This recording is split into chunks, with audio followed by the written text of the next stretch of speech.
मित्रांनो, सुट्टीचे दिवस संपलेत माझे आणि मी निघालो आता पुण्याकडे. माझ्या घरापासून तर पुणे बायपास पर्यंत मला यायला अर्धा तास लागायचा, पण आता रोडला खड्डे जास्त असल्यामुळे मला 55 मिनिटं लागली यायला. आणि आता मी नगर पुणे हायवेला लागलोय आणि पुणे हायवे वरून प्रवास करतोय. आता सध्या रस्त्यांना जास्त खड्डे असल्यामुळे ना बाईक वरती प्रवास करायचा म्हणजे भीती वाटून जाते. मित्रांनो, तुम्ही कधी जर नगर आणि पुणे या हायवेने प्रवास करत असाल तर नगर कडून आल्यानंतर एक चास गाव लागतं आणि चास गावापासून 2 किलोमीटर अंतरावरती फलके फार्म म्हणून चिक्कूची वाडी असं शुद्ध शाकाहारी मिळणारं हॉटेल, थोडक्यात हॉटेल नाही म्हणता येणार, घरचंच जेवण म्हणता येईल.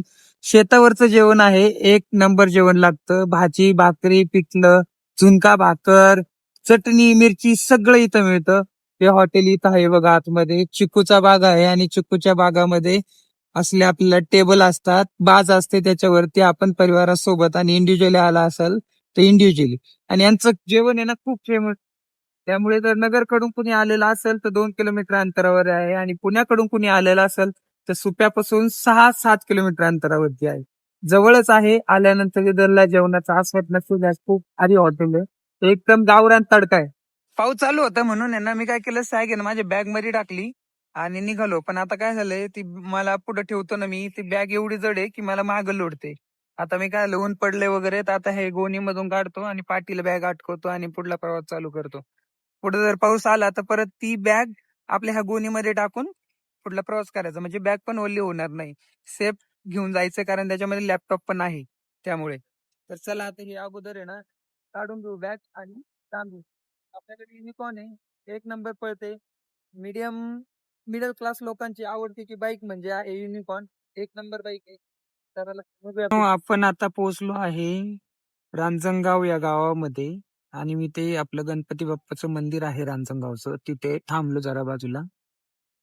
आता मी तब्बल 1 तासामध्ये 35 किलोमीटर अंतर पार केलंय आणि आता अजून रांजणगाव पासून आय थिंक मिनिमम 40 किलोमीटर तरी पुढे आहे. 40 का 50 किलोमीटर पुढे आहे अजून आपलं पुणे. तिथपर्यंत आपल्याला जायचं. तर मित्रांनो, आता शिक्रापूर पर्यंतचं अंतर कव्हर करून शिक्रापूर मध्ये थांबलो आणि आपली कायमचं आवडतीचं जे नाश्त्याचं ठिकाण आहे ते गवारे मिसळ आहे. इथे तुम्ही सकाळी आले, दुपारी आले किंवा संध्याकाळी आले, कंटिन्यू एवढीच गर्दी तुम्हाला नाश्त्यासाठी पाहायला मिळते. चला आता आपण पण देखील नाश्ता करून घेऊया आणि जाऊया मग पुण्याकडे. यांची सगळ्यात स्पेशल मिसळ आहे. मिसळ जो खाईल ना इथून तर तो पुन्हा पुन्हा नक्कीच येईल याची मला खात्री आहे बरं का. पण मी सध्या चहा आणि वडापावच मागवणार आहे, कारण मला जास्त भूक पण नाहीये. वडापाव लय मस्त आहे बरं का तुमचा. मी दरवेळेस खातोय झालो नाश्ता. तुमच्या जिभेवरती नक्कीच चव रेंगाळेल असे पदार्थ यांच्याकडे आहे. वडापाव, मेंदू वडा, मिसळ. मिसळ यांची खूप फेमस मिसळ आहे. त्यानंतर पोहे. तुम्ही या गर्दीवरूनच अंदाज लावू शकता की किती फेमस आहे. तुम्ही कधी या, तुम्हाला एवढीच गर्दी नक्की पाहायला मिळणार. मित्रांनो, आपण येरवड्यापर्यंत आलेलो आहे. तब्बल मी 2.5 तासामध्ये प्रवास कंप्लीट करण्याचा प्रयत्न केलाय, परंतु 2.5 तासामध्ये झाला नाही. 3 तास आणि 10 मिनिटं आतापर्यंत झाली.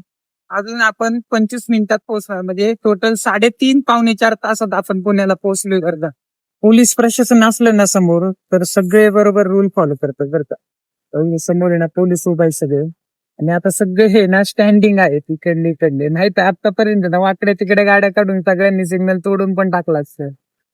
बेशिस्त लोक आहे बाबा आपली. सवय लावणं म्हणजे सोपं नाही लोकांना.